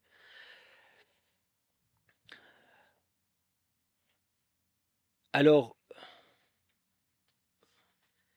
bon, toutes les associations rosenzweigiennes en ont fait voilà, l'occasion pour toutes les symbioses, pour les amitiés judéo-chrétiennes et tout ça, parce que, mais Rosenzweig, il dit exactement l'inverse. Il dit il y a une vie juive qui est complètement recroquevillée sur elle-même. Le juif, il vit sa vie de juif et dans l'indifférence totale au monde. C'est terrible comme analyse, mais c'est ce qu'il nous propose. Dans l'indifférence absolue par rapport aux autres. Le juif est un autiste, si tu veux. Il y a un autisme juif, c'est la grande thèse de Rosenzweig. Le chrétien, lui, il convertit le monde. Lui, il est ouvert à l'universel. Alors Benny Lévy a pensé ces catégories de sa manière. Il fait la distinction entre une universalité en intention et une universalité en extension. Mais ça veut dire quoi que le juif est universel en intention, intensivement universel? Positivement, ce que ça veut dire, ça c'est une grande affaire. Je ne veux pas rentrer là-dedans, mais du point de vue côté négatif, ça veut dire que oui, qu'il n'est pas accessible à l'autre et que l'autre n'est pas accessible à lui. Thèse très anti-lévinassienne. Il n'y a pas d'ouverture à l'autre. Le juif ne s'ouvre pas à l'autre. Ah, je suis désolé, c'est Rosenzweig qui le dit, c'est pas moi. Et il me semble que sur ce point, Benny Lévy est bien plus rosenzweigien que lévinassien. Donc, à ta question, encore une fois, il me semble qu'il y a ici une impasse. On bute ici sur une impossibilité. Très bien. Il y avait quelqu'un qui avait levé la main juste avant, désolé. Oui, allez-y. Merci d'abord pour votre exposé. J'ai l'impression que ça embête bien, que c'est comme ça qui a été perçu. Je voulais vous demander, vous parliez de la méticité d'être juif et de l'impossibilité d'échapper de bouche. Et la pensée du dynastie qui parle de moments d'exaltation comme un rapport positif. Pensez-vous que malheureusement on a vécu un moment qui est historique, qui a été un grand, qui peut être un exemple de cet octobre? Est-ce que vous considérez que justement il y a eu un éveil et que ça peut être un exemple pour cette île?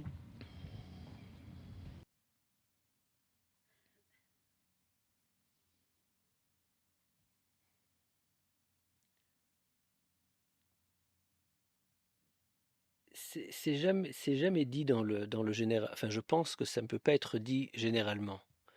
Je sais, j'en suis sûr que pour certains, ça a pu être un moment d'éveil.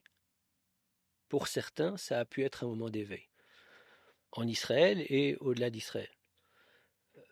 Donc, mais vous savez, il y a des textes de Benny Lévy de 2002-2003. Il y avait la conférence de Durban à ce moment-là, où il y avait des propos clairement antisémites et où il cite, je pense, David Grossman, n'est-ce pas? Amos Oz et Grossman, les deux. Donc Il fait l'erreur.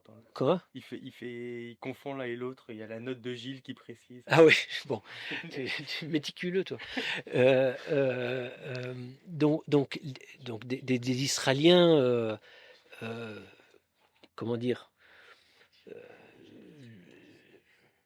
comme on dit chez nous, chilonim, des laïcs, où ils témoignent d'un moment de réveil par rapport à cette parole antisémite. Alors tu as dit que j'étais un empiriste, c'est intéressant, je sais pas. Non, c'était provocateur. Ah d'accord.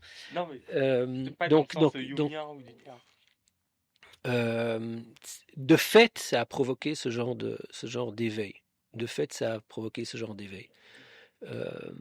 Mais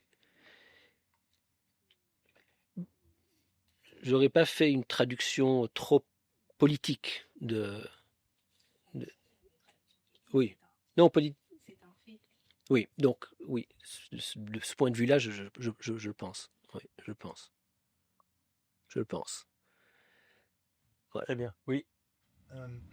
Merci pour votre intervention. Moi j'ai une question. Vous avez bien montré la faiblesse de la traduction du sens biblique en grec à partir de Lévinas, notamment dans ses lectures talmudiques. Mais moi je me demande, est-ce que l'œuvre de Lévinas en tant que philosophe, notamment Totalité infinie et d'autres textes, il n'est pas la preuve même qu'il y a possibilité de traduction du sens biblique en philosophème? Est-ce que son œuvre, proprement philosophique, c'est pas la preuve la plus éclatante qu'on peut le traduire dans le sens biblique?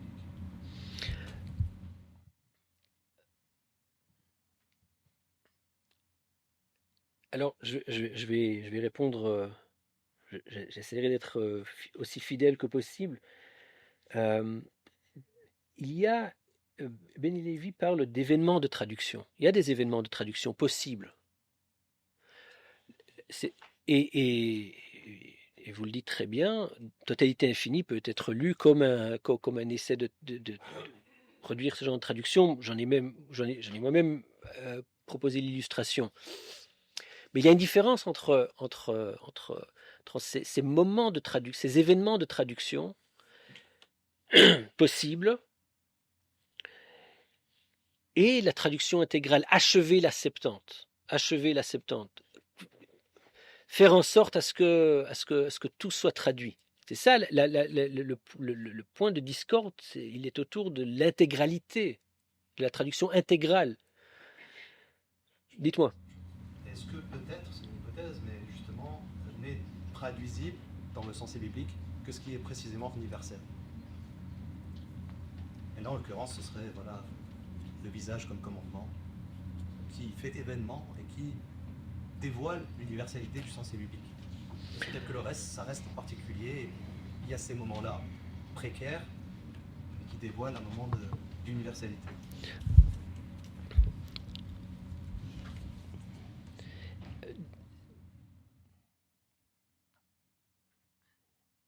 Le problème, c'est qu'on ne peut pas séparer. Le problème, c'est que c'est pas que tu prends un extrait, un verset qu'on traduit, c'est que c'est un tout. C'est un tout. Donc comment dire, ça influe nécessairement sur le point même qui est susceptible d'être traduit, mais qui, dans son contexte intraduisible, prend une autre tonalité.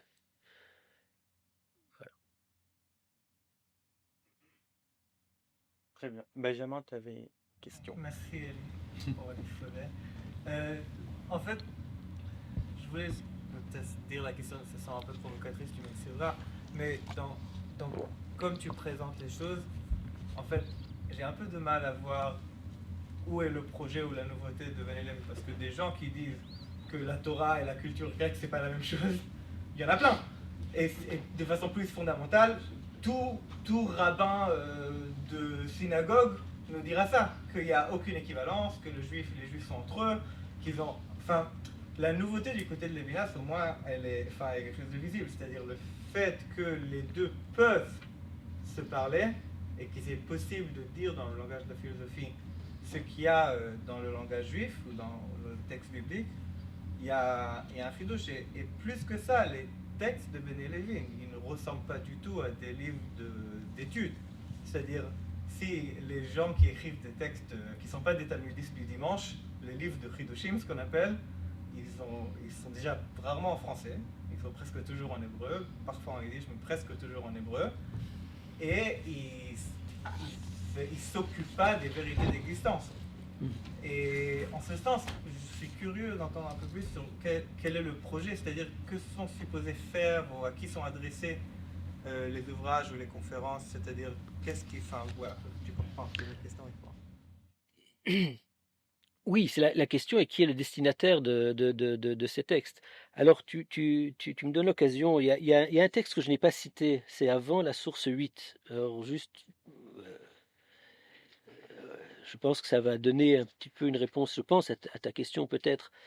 Et voilà ce qu'il écrit. Ce que je propose d'appeler la pensée du retour, c'est uniquement une aide.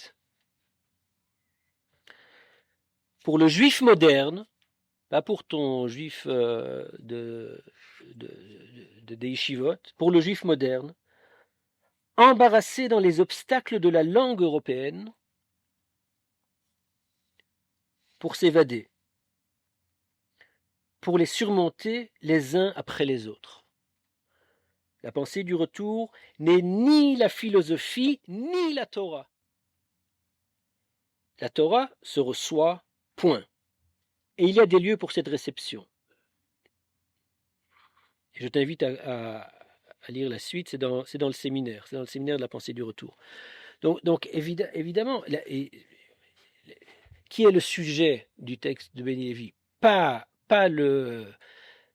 l'étudiant de la Torah. D'ailleurs, quand au séminaire, de temps en temps, il y avait des juifs d'études qui venaient au séminaire, c'est presque s'il les chassait. C'est-à-dire, il dit, vous n'avez rien à faire ici. Vous n'avez rien à faire ici. Ce qui les enrageait, parce qu'ils avaient probablement beaucoup à faire là-bas. Mais bon, donc oui, évidemment, ce sont pas les livres que tu cites, mais il dit voilà, la pensée du retour était ni là, ni ici, ni là. C'est ni la philosophie, ni la Torah.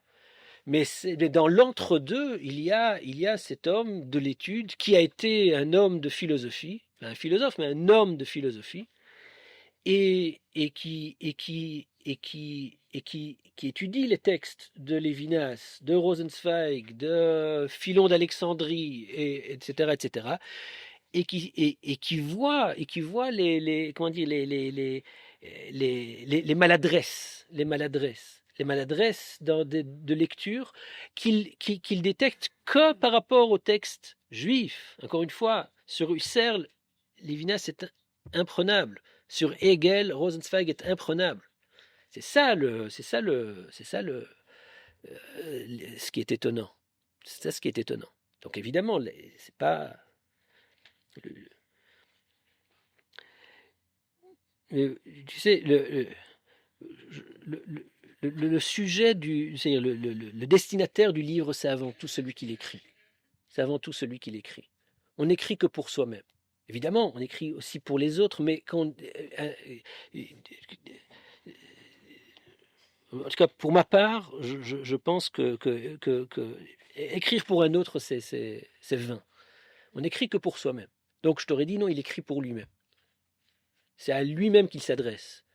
D'ailleurs, pour appeler ce nous juifs modernes, quand il dit nous juifs modernes, peut-être c'est un lapsus, peut-être je ne sais pas, mais il dit nous juifs modernes, c'est-à-dire non. C'est un travail qu'il fait encore. Et alors moi j'avais crainte, je me suis dit, mais un jour il va aller au Beth Midrash, il va plus faire séminaire. Voilà. René. Je voudrais t'entendre dire comment puisque tu es le défenseur du laïc, comment tu évites l'écueil du particularisme juif? Tu as parlé au croquis-vivant. Le voir, ça n'est pas ce que les juifs modernes ont dénoncé comme repli sur soi. Rappelle-toi, par être juif, de Lévinas. Cette opiniâtreté qu'il dénonce, cette fierté juive, il dénonce justement, alors qu'il parle de faticité juive, qu'il parle d'irrémissibilité de l'être juif, mais il dénonce en même temps cette fâcheuse opiniâtreté, qui, sous l'Empire romain, nous a corrompus dans le métassage. Comment donc éviter cet écueil? C'est au fond un peu la question de droite, ça revient à ça. Car tu as parlé universel en intention, mais justement, ça n'est pas encore assez clair. Je vois la confusion est encore trop. La tentation là, de confondre particularité Avec universel en intensité est trop forte. Là, je t'aurais dit que c'est une question d'éthique. C'est une question de midot. C'est une question de midot. C'est-à-dire une question de savoir-vivre. C'est-à-dire, et oui, en effet, dans être juif, Lévinas dit, voilà, la fierté juive, si c'est retourné dans une espèce je sais pas moi, euh, euh, oui, enfin, cette espèce d'orgueil juif. Alors, évidemment, c'est pas de ça qu'il est question. Évidemment, si ça mène à l'orgueil juif, alors c'est grave. C'est-à-dire, alors euh, mais c'est pas nécessaire. C'est un écueil que si ça prend cette forme. Mais ça ne doit pas prendre cette forme nécessairement. Ça ne doit pas prendre cette forme nécessairement. Euh, Alors, quel est ce recroquevillement qui n'est pas le repli sur soi?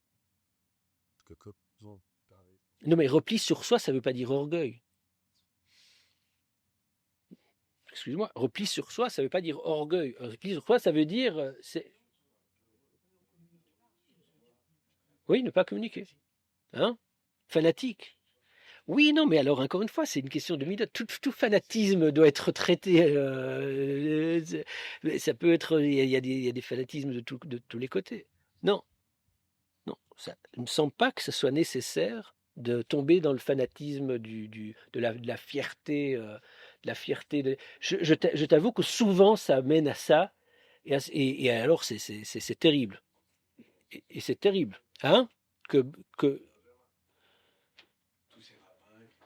Oui, bon, mais alors c'est ok. Bon, qu'est-ce que tu veux que je te dise? Ça, oui, en effet, c'est le risque. D'ailleurs, ça, c'est Rosenzweig. Il en parle de cette manière. C'est le risque justement propre à l'existence juive. Et c'est un risque inévitable. Mais c'est un risque, c'est-à-dire il faut essayer faut essayer de ne pas succomber à la tentation ou à une espèce de, oui, une fanatisation de cette idée. Alors, la seule manière de le faire, alors, ça, c'est-à-dire, c'est, c'est, c'est grâce c'est par l'étude. C'est-à-dire que l'étude serait la discipline, justement, serait la discipline de l'existence juive qui n'est pas, qui ne se prend pas la forme, je t'aurais dit, la forme politique de cet orgueil dont vous parlez. J'entends, mais est-ce que je peux en formuler? Oui, oui. Qu'est-ce qui peut bien intéresser l'homme dans l'existence de C'est une autre question. Il est propre. Non. Tu sais, moi, j'en souffre plus que toi de cet orgueil juif, parce que non, c'est-à-dire, bon, on va,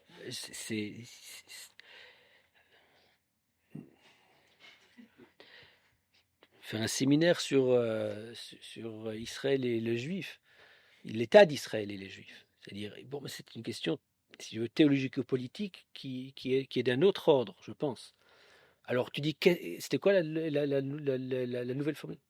Intéresser l'homme? au sens de Lévinas, dans l'existence juive. Si c'est rien, alors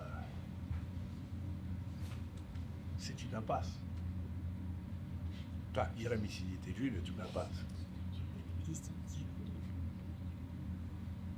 Si quelque chose est susceptible de l'intéresser, malgré tout, malgré l'irrémissibilité, ou malgré la différence, comme tu l'as dit, radicale, alors peut-être, oui, quelque chose, peut-être. Moi, je dirais pas bien l'homme. Mais moi, il faut poser la question, faut inverser la question. Qu'est-ce qui de fait intéresse l'homme des nations par rapport aux Juifs? Alors, il y a des textes, c'est-à-dire il y a des textes. Euh, de fait, il s'intéresse aux Juifs. De fait, enfin, en tout cas, si on parle des textes de la tradition philosophique, il y a des moments où certains philosophes parlent des Juifs. Alors, ces moments sont extrêmement précieux pour qu'on... Hein? Oui, ou de Nietzsche, oui, non, ou de Hegel, euh, ou de Heidegger, qui n'en parle pas, mais il en parle sans en parler. Vous savez, le texte de Zarader sur la dette impensée. Euh, il- euh, non, en tout cas, pour ma part,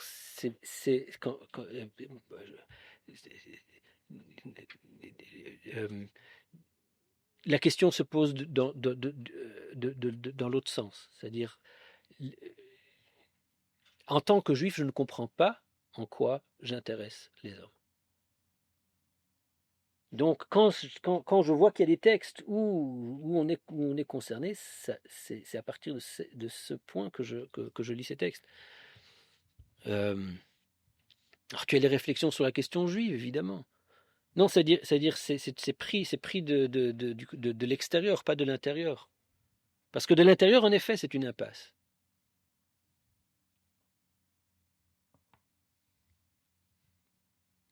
Alors, il est 20 heures passées, mais il y avait une question au fond initiée. Est-ce que vous pouvez les poser toutes les deux en même temps pour voir si Ellie pourra y répondre en même temps, en faisant d'une pierre deux coups? Enfin, si les questions sont proches, évidemment, dans leur problématique et dans leur thème, quoi. C'est-à-dire que ça n'a aucun rapport. Donc, au fond, c'est...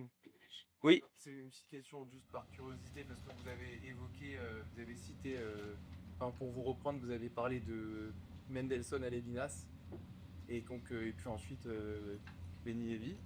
Et donc moi je lui ai demandé, ça me sur l'interrogatoire, pourquoi est-ce que pourquoi est-ce qu'aujourd'hui il y a plus le 20e siècle en termes de philosophes juifs est très dense. Et prix du 21e siècle, pourquoi est-ce que vous avez parlé de fin du monde? Est-ce que la Shoah a emporté d'autres philosophes juifs? Et si au Vendée vous estimez qu'il y a des philosophes juifs, héritiers de Lévinas, Benny Lévy, et aussi utiles qu'eux, qui serait-il selon vous? ah bah Ellie déjà. Et René dans la salle. Et Gilles, il y en a plein ici. Et en fait, ils sont tous dans la salle, tout simplement.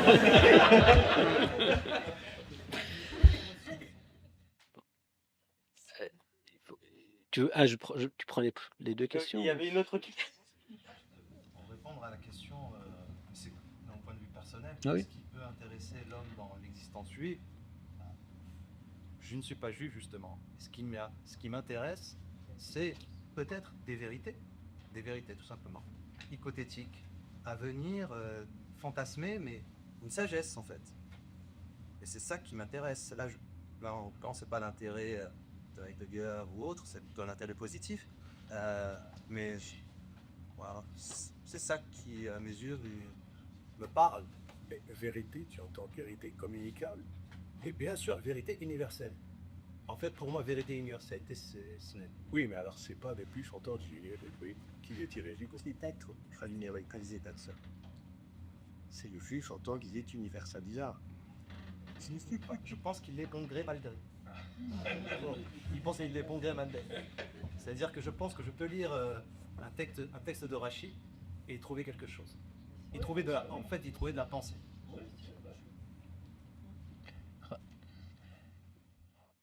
Merci. Non, vous avez dit votre...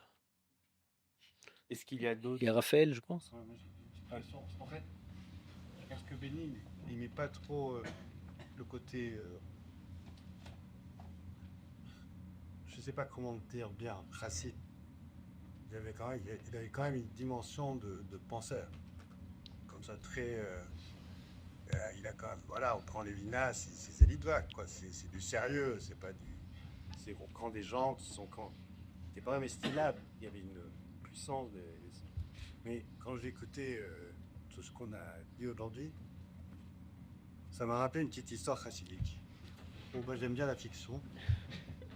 Alors, voilà, c'était un monde qui contenait tous les mondes. Et dans ce monde, il y avait un pays qui contenait tous les pays. Et dans ce pays, eh bien, il y avait une rue qui contenait toutes les rues du pays. Et dans cette rue, il y avait une maison qui contenait toutes les maisons de la rue. Et dans cette maison, il y avait une chambre qui contenait toutes les chambres de la maison. Et dans cette chambre, il y avait un homme. Et cet homme souriait, et nul n'avait jamais souri comme lui.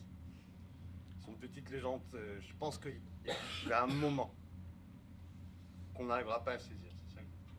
C'était béni des vies. Merci Raphaël. Alors juste parce que il m'a quand même posé. Merci Raphaël. J'aurais pu terminer par cette belle histoire. Des philosophes juifs. Non, parce qu'ils voulaient. Oui. Il y a eu Lévinas, il y a eu Béni Lévy, c'est deux, c'est pas mal. C'est beaucoup. Enfin, des philosophes juifs, j'ai essayé de dire pourquoi je ne pensais pas, mais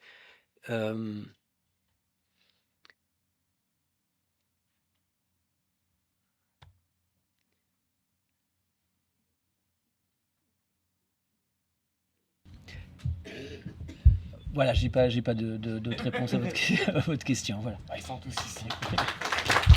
Merci, David.